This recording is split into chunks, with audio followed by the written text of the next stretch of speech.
안녕하세요, 탑사이언스입니다. 이번 시간에는 공진과 공명에 대해 알아보겠습니다. 우리가 듣는 소리는 물체가 떨릴 때 생기는 파동이 공기를 통해 우리의 귀로 전달되는 것입니다. 소리는 전달되는 매질의 모양, 떨림의 정도, 크기에 따라 다양하게 바뀝니다. 그래서 우리는 소리만 들어도 그 물체가 어떤 것인지 알 수 있습니다. 사람은 20에서 2만 헤르츠의 주파수만 들을 수 있습니다. 이것을 가청 주파수라고 합니다.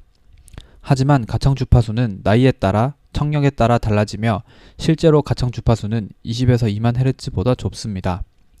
20헤르츠보다 낮은 주파수를 초저주파, 2만 헤르츠보다 높은 주파수를 초음파라고 합니다. 박쥐나 돌고래 등은 초음파를 감지할 수 있습니다. 초저주파는 20헤르츠보다 낮은 소리로 에너지의 손실 없이 먼 곳까지 전파됩니다. 실제로 코끼리는 5에서 50헤르츠의 주파수를 이용해 의사소통하며 수십 킬로미터 떨어진 곳에서도 의사소통이 가능합니다. 또 핵실험을 하게 되면 초저주파가 발생하기 때문에 초저주파를 감지하면 핵이 확산되는 것을 막을 수 있습니다. 초음파는 2만 헤르츠보다 높은 소리로 소리가 멀리 나가지 못합니다.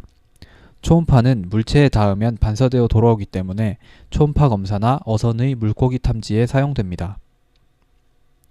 소리의 높낮이는 진동수에 의해 결정됩니다. 앞에서 나온 헤르츠라는 단위는 1초당 몇 번 진동하는지를 나타냅니다.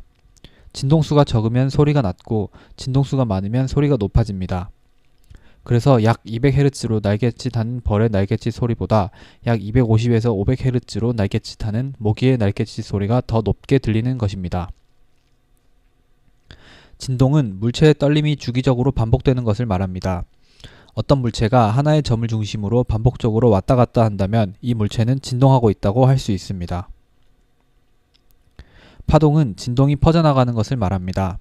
파동에는 종파와 횡파가 있는데 종파는 파동의 진행 방향이 진동의 방향과 같은 것이고 횡파는 파동의 진행 방향이 진동의 방향과 수직인 것입니다. 소리와 지진의 P파가 종파에 속하고 빛, 전자기파, 지진의 S파는 횡파에 속합니다. 파동은 진동하면서 움직이는 것처럼 보이지만 실제로 물체를 이동시키지는 않습니다. 연못에 공을 띄워두고 돌을 던지면 공은 제자리에서 오르락내리락 하지만 옆으로는 이동하지 않습니다. 회절이란 파동이 장애물을 뒤쪽으로 돌아가는 현상입니다. 창문 틈으로 들어온 빛이 틈보다 넓게 퍼지는 것이 회절 현상의 대표적인 예입니다. 공명이란 같은 주파수끼리 반응하는 것을 말합니다.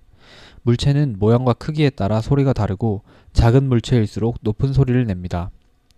각 물체는 고유한 진동수를 가집니다. 이것을 고유 진동수라고 하고 외부에서 고유 진동수와 같은 진동수의 에너지를 받으면 진동이 뚜렷하게 증가하는데 이것이 공명현상입니다. 유리잔에 물 높이를 다르게 해 연주하는 글라스 하프나 그네가 왔다 갔다 하는 타이밍, 즉 진동수에 맞춰 밀면 그네의 진폭이 커지는 경우가 공명현상의 예입니다. 공진은 발생하는 진동과 그 진동의 영향을 받는 물체의 고유 진동수가 같아지면서 물체가 진동하는 현상을 말합니다. 공진은 주파수가 가까울수록 큰 에너지를 내고 주파수가 완전히 같을 때 가장 큰 효과를 냅니다. 물리적 공명현상만 공진이라고 하지 않고 전기적, 기계적 공명현상도 공진이라고 부릅니다. 분수어세나 전자레인지가 공진현상을 이용한 예입니다. 공진현상은 큰 건물이나 다리조차도 무너뜨릴 수 있습니다. 2011년 강변 테크노마트가 크게 흔들린 예나 1940년대 미국의 타코마 다리가 붕괴된 것도 공진현상 때문입니다. 지금까지 공진과 공명에 대해 알아보았습니다. 감사합니다.